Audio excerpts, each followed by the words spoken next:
I feel like we've got a golden ticket into the commissioner's office right now because this is something that happens at every major venue on the Samsung Galaxy Championship Tour. Kurt Corte, lead forecaster for Surfline. Thanks for being with us. I appreciate it. And our commissioner, former pipe master, former quarterfinalist at Chopu, Kieren Perrow. Thanks for being on the set. Great to be here. Thanks, Joe. Well, as we know, Kieren, we got some time now that we got you here, not in the water. Let's talk about the schedule first on the Samsung Galaxy Championship Tour. How did we end up here at Chopu in August at this time of the year? Yeah, for the entire schedule, really, for the year, we try to map out those dates and those event windows that are really going to maximize the best surf. That's the goal, to try and be in the best time of year and have that window kind of, planning out, a year or two in advance. We rely on Surfline for that information, so, yeah. It's great to see that happen. And obviously, Kurt, as we look back in history, we saw this event shift from May now to August, being with Surfline for a while. What were the tools that you guys used to kind of see that change happening? Yeah, Sean Collins, our founder and an amazing forecaster. He actually did a study for Billabong and looked back at our extensive historical database and picked out the best 10-day window during the month of August to run the event based on that climatology. So over 30 years of data went into that to pick this waiting period. What a special change. I remember getting messages from Sean Collins during that historical Code Red swell in 2011, 2014. KP, I'm sure you've got a couple of favorite swells we've had since that change. Yeah, definitely. It's been great to go into that month, I think. It's really proven to be successful.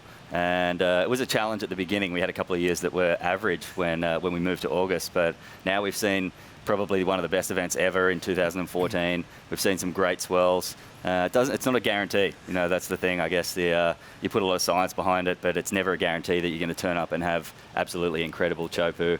Fingers crossed that it does, but we try to make the most of that window we've got. And Kurt Corte is a lead forecaster for a championship tour level event. How early does your job get started before the waiting period? Pretty early. We normally set out, we have a team of forecasters. There's several of us on the West Coast and also on the East Coast of the United States.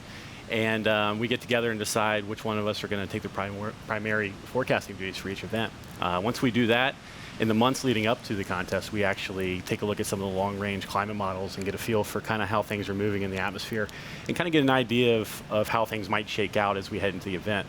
As you get closer to the actual days of the waiting period, you can get a better idea of the specifics of what's going to happen, whether that's, there's going to be a blocking high or where the lows are going to go, and kind of start to get a feel for the way things are evolving in the atmosphere. And that gives you an idea of kind of how things are going to play out as you head into the actual waiting period. Well, Kurt, I love having you on the set because you make it so easy for us with all the maps and tools you give us to break down the forecast. But since I have you here, do you mind running through our forecast for this waiting period right now? We'll bring up the maps for you. Do you mind explaining us all the details, what the colors mean, and really what we have in store for today? Definitely. So what we have here, this is our wave height animation over the Southwest Pacific. You can see New Zealand there, Australia, and Tahiti up towards the top. And we saw a storm system move south of New Zealand a couple days ago. The strongest winds with that system were actually directed more towards South America and Central America. However, some of that sideband energy is going to make it up towards us here today, and that's what we're expecting to fill in as we head through the day today. One thing that we're seeing today, as opposed to what we saw over the weekend, is a little more of a southerly swell direction. And I know, KP, you can probably talk a little bit more intelligently about that than I can, how that impacts the reef here. But definitely seeing an uptick in swell today from that storm system, and it looks like pretty favorable conditions. We're going to see northeast winds. It's a good direction for us here at Chopu. And as we head into tomorrow, some of that swell is still going to hang around in the morning. We should start to see a little bit of a fade into the afternoon, but still going to be plenty of waves coming through. So definitely looking pretty fun for today and tomorrow. We're stoked to be able to put the best surfers in the world in those waves for our fans, and that's what we want to challenge them to do, to be able to win a world title. So we want to hold on to that, and that's our aim, is to always get the guys in the best waves, put the surfers out there when it's really maximised, and especially at a wave like Chopu, which really needs that big swell to come to life. And so yeah, we take all of that into account, and if it's worth waiting for, we usually do.